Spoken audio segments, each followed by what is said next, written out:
ये लीजिए, बटेंगे तो कटेंगे पर योगी के डिप्टी सीएम भी बट गए। क्या कहते हैं केशव, आइए जानते हैं। बटेंगे तो कटेंगे उत्तर प्रदेश के मुख्यमंत्री योगी आदित्यनाथ का एक ऐसा नारा था जिस पर बवाल मचा हुआ है। पूरी राजनीति आज इसी के गिर्द गिर्द घूमती हुई नजर आ रही है। योगी ने कहा था कि बटेंगे तो कटेंगे, एक रहेंगे तो सेफ रहेंगे। उन्होंने नारा तो दे दिया, लेकिन इसी बीच इस नारे को लेकर के राजनीति में घमासान भी जोरों से मचा हुआ है। खुद बीजेपी में भी कई नेता इस नारे से असहज हैं और असहमत हैं। महाराष्ट्र और झारखंड के आगामी चुनावों से पहले पार्टी के कई नेता इस नारे से असहमति जताते हुए नजर आ रहे हैं। इसी कड़ी में अब उत्तर प्रदेश के डिप्टी सीएम केशव प्रसाद मौर्य भी शामिल हो गए हैं।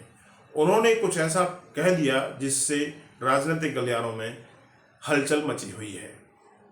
योगी के नारे से कर लिया किनारा। असल में एक तरह से देखा जाए तो यूपी के डिप्टी सीएम केशव प्रसाद मौर्य ने राजनीतिक तौर पर योगी के इस नारे से किनारा कर लिया है। मौर्य का कहना है कि वे प्रधानमंत्री नरेंद्र मोदी के नारे एक हैं तो सेफ हैं का समर्थन करते हैं। उन्होंने यह भी कहा कि मुख्यमंत्री योगी आदित्यनाथ ने यह नारा किसी खास संदर्भ में दिया होगा, लेकिन वह इस पर टिप्पणी नहीं करेंगे। मौर्य के इस बयान से एक बार फिर योगी के साथ उनकी असहमति सामने आई है। हालांकि उन्होंने खुलकर इस पर कुछ नहीं कहा है, लेकिन राजनीतिक हलकों में ये सभी लोग जानते हैं कि भारतीय जनता पार्टी दो खेमों में बटी हुई है। एक खेमे का नाम है योगी आदित्यनाथ, दूसरे का अमित शाह, और वो अमित शाह के खेमे के माने जाते हैं। महाराष्ट्र में भी इस नारे से असहमति। चर्चा का विषय यह भी है कि योगी के इस नारे को लेकर के विरोधाभास केवल उत्तर प्रदेश तक सीमित नहीं है। महाराष्ट्र में भी डिप्टी सीएम अजीत पवार ने इस नारे से असहमति जताई है।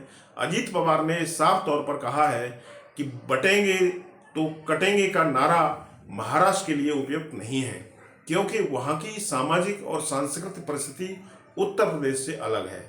इसके अलावा बीजेपी के वरिष्ठ नेता पंकजा मुंडे और अशोक चव्हाण ने भी इस नारे को समर्थन देने से इनकार कर दिया है।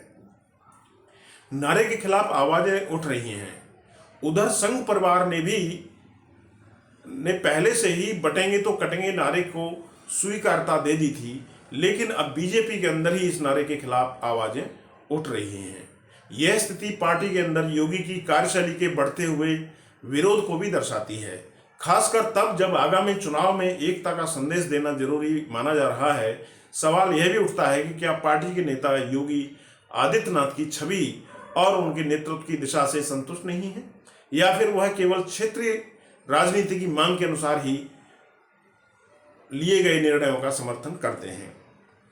इस विषय में एक्सपर्ट्स का यह भी मानना है कि देखना होगा कि क्या योगी आदित्यनाथ का यह नारा चुनाव में पार्टी के लिए फायदेमंद साबित होगा, या फिर ऐसी चुनौती खड़ा करेगा जिसकी भरपाई करना बीजेपी के लिए बहुत मुश्किल होगा। यह तो खैर आने वाला समय ही बताएगा, लेकिन फिलहाल पार्टी के अंदर विरोध के स्वर तो सुनाई दे ही रहे हैं। तो दोस्तों, फिलहाल इस वीडियो में इतना ही। वीडियो पूरा देखा उसके लिए आपका बहुत बहुत धन्यवाद। बने रहिए इंडिया आजकल टीवी के साथ में। लाइक कीजिए, वीडियो को शेयर कीजिए, और कुछ कहना हो तो नीचे कमेंट बॉक्स में कमेंट करिए। धन्यवाद।